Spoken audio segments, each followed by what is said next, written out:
are the top 5 things you need to know as a brand new project manager? Well, in this video, I'm going to share with you those things so that you can be up and running, starting your projects with confidence. Know the lingo. In project management, there are so many acronyms and terminologies for you to know. Things like WBS, scope statements, charters, Gantts, cost analysis, like just so much to know. All good though. So get to know the lingo, because what will happen is you'll be on projects with experienced people and they're going to be talking the lingo and you may not know exactly what it is. Now don't fret, because if you don't know something, it's okay to ask.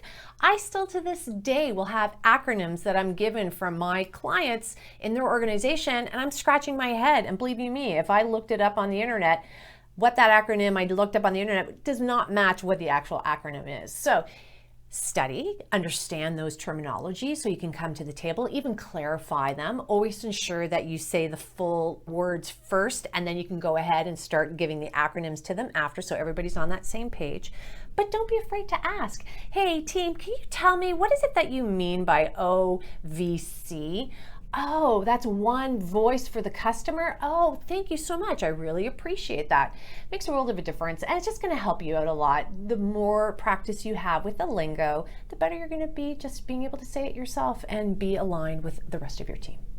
And by the way, if you go to the YouTube search bar and go Adriana Girdler terms, I have a few videos for you on some really important project management terms and lingo you need to be aware of.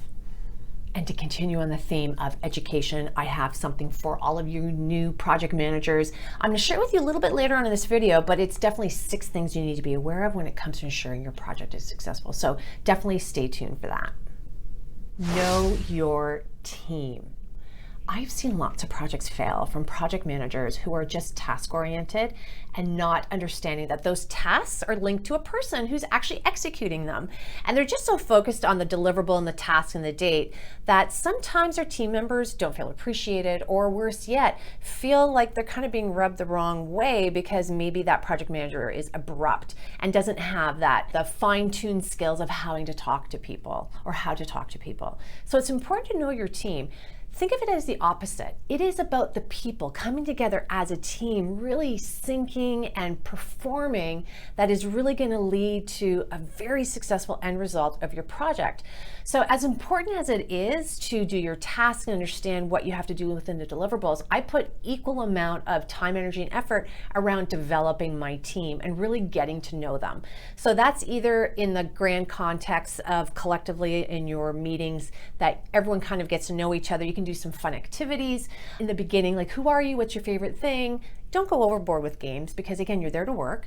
But the other aspect as well is you may want to have some one-on-ones just to get to know them a little bit more, because those one-on-ones lead to personal conversations. And start it off with, if you haven't seen someone for a while, like over the holidays, when you're coming back from a holiday, you can connect with someone and say, hey, how's it going? It's been a while since we've just had a one-on-one. How's the family? Start off with that personal note. It relaxes people, but it also gives you additional insight.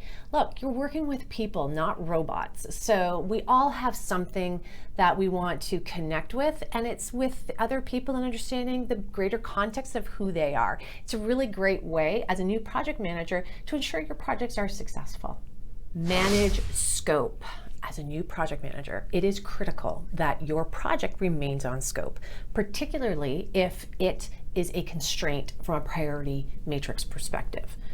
Now, when you're going to keep things on scope, that's with your charter. And if you're wondering what's a charter, what's the priority matrix, what am I talking about? Well, little plug, I have a course called Slay Project Management. It's online. I have the link below. You can check it out. I go through all of that, which takes you from start to finish. So you may want to consider taking a look at that. But a scope is critical. It really is the marching orders of what you're supposed to do, and it lays it all out. So you need to manage that, and you manage that through your schedule, you manage it through budget, you manage it through team dynamics, and it becomes important that it doesn't creep away from you, because we call that scope creep. Now, how do you manage scope creep and how do you manage your scope? Well, you do it through your project plans. You make sure that everyone's on track. But the big thing is change control. And change control is in relationship to there's being a request to change something in your project, and you want to make sure that it's the right change being made. And so there's a format to that. Again, I have it in my course. But that just lays out what are all the things you have to think about, examine, get the right people involved with. So managing your scope is really the gist of what you're doing with project management. It's what the driving factor is, and you're managing it with a whole bunch of other things like, as I said, budget and timelines and all your documentation. So it is critical that you become really, really good at this. Know how to manage risk. As a new project manager, you want to be formalized about this. So you definitely want to spend time really documenting risks, understanding what your contingency and mitigation plans. If you go to the search bar, Adriana Girdler, I have some videos on risk, and just put in risk and they'll pop up for you. But risk is important because I've never come across a project that fully executes perfectly to plan, ever. If you have, let me know, put it in the comments. Man, that's like winning the lottery, because I've never come across it. I've been doing this for over 20 plus years. But risk mitigation and planning is what helps you put things in place when things do pop up, because I promise you they will. And you don't want to be scrambling, so you want to at least have some sort of mitigation and contingency plan. And so understanding all of that, knowing how to do it, and how to integrate into your project plan becomes really critical from a project management perspective, especially when you're new.